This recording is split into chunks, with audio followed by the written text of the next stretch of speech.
Une déclaration politique peut-elle réellement bloquer un axe commercial de plusieurs milliards de dollars?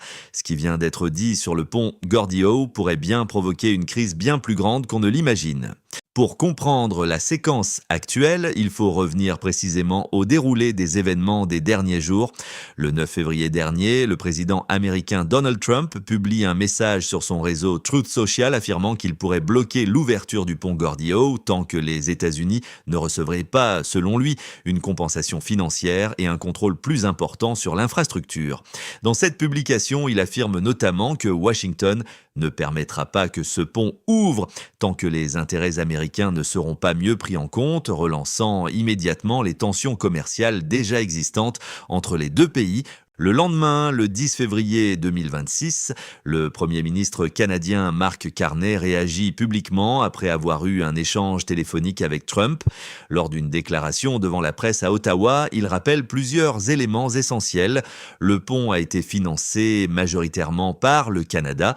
La propriété de l'infrastructure est partagée entre le gouvernement canadien et l'État du Michigan et la construction a impliqué des matériaux et des travailleurs américains et canadiens, preuve du caractère bilatéral du projet.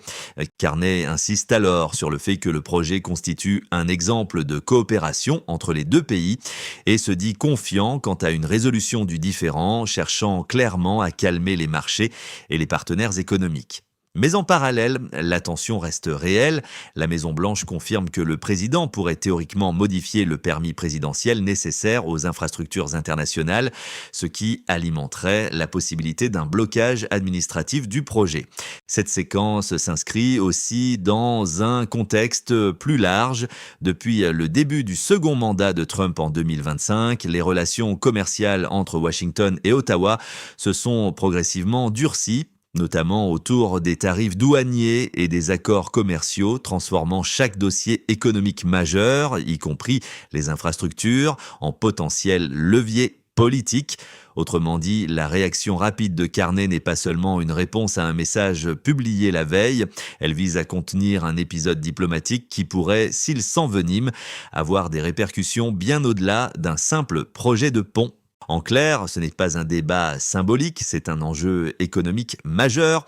La réponse rapide de Carney n'est pas seulement diplomatique, elle est stratégique. Elle envoie 3 messages. Les engagements bilatéraux doivent rester stables, quel que soit le contexte politique. Les grandes infrastructures ne peuvent pas devenir des instruments de pression électorale sans conséquences économiques.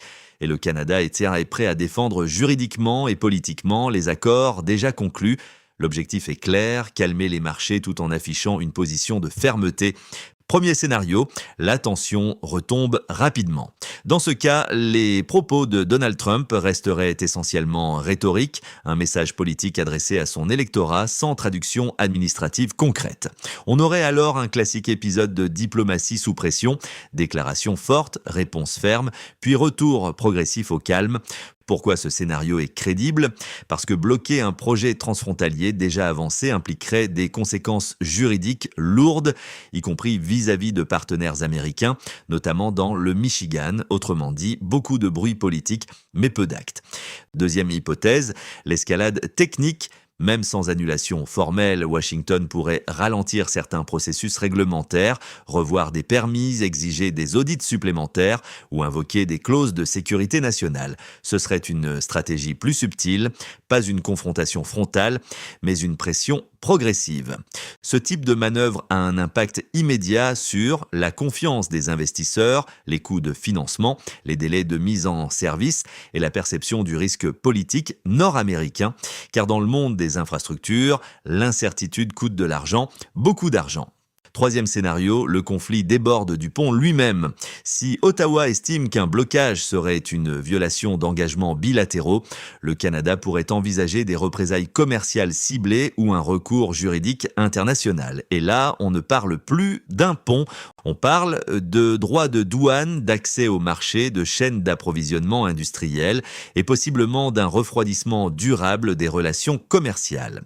Un engrenage classique, infrastructure, tensions politiques, conflit commercial. Et puis il y a le scénario le plus probable, celui dont on parle le moins, les discussions en coulisses, des équipes techniques, des juristes, des conseillers économiques qui travaillent loin des caméras pour éviter que la crise ne s'installe durablement. Dans ce cas, chaque camp chercherait une sortie honorable. Trump pourrait obtenir un ajustement symbolique ou un engagement supplémentaire. Carney pourrait préserver l'intégrité des accords tout en montrant qu'il a défendu les intérêts canadiens. Ce serait une résolution diplomatique classique. Personne ne perd la face. Et le projet avance. Au-delà des scénarios, il y a un signal plus profond. Les infrastructures stratégiques, ponts, ports, corridors énergétiques sont désormais devenus des instruments de rapport de force géopolitique. Elles ne sont plus seulement des ouvrages d'ingénierie, elles sont des leviers de pouvoir. Et ce qui se joue ici dépasse le béton et l'acier. C'est la question de savoir jusqu'où un partenaire commercial peut politiser un projet commun sans fragiliser tout l'équilibre économique qui l'entoure. La suite dépendra donc moins des déclarations publiques et davantage de ce qui se négocie en arrière-plan. Ce que révèle cette affaire dépasse largement la polémique du moment parce que, au fond, la question n'est pas seulement Trump peut-il bloquer un pont? La vraie question, c'est jusqu'où la politique peut-elle fragiliser des infrastructures vitales pour l'économie nord-américaine? Le pont Gordie Howe n'est pas qu'un projet d'ingénierie, c'est un symbole de coopération économique entre le Canada et les États-Unis. C'est un maillon stratégique pour les chaînes d'approvisionnement. C'est un point d'équilibre entre deux économies profondément interdépendantes. Si ce type d'infrastructure devient un outil de pression politique, alors cela envoie un message fort aux marchés, aux investisseurs et aux partenaires internationaux. La stabilité n'est plus garantie. Et dans un monde déjà marqué par les tensions commerciales, les relocalisations industrielles et la compétition stratégique, chaque signal compte. La réponse de Carney vise donc à protéger plus qu'un chantier. Elle vise à défendre un principe. Les engagements bilatéraux doivent rester au-dessus des cycles électoraux. La suite dépendra des actes concrets de Washington, mais une chose est certaine, ce dossier sera scruté comme un baromètre des relations économiques entre les deux pays. Nous arrivons à la fin de notre édition. Si vous voulez suivre les prochaines évolutions de ce dossier et comprendre les enjeux internationaux en temps réel, abonnez-vous à France Actu plus TV. Activez la cloche pour ne rien manquer et dites-moi en commentaire, pensez-vous que cette tension va retomber ou s'intensifier? Merci de votre fidélité. C'était votre analyse sur France Actu plus TV. Très bonne soirée à toutes et à tous et à demain pour un nouveau point sur l'actualité.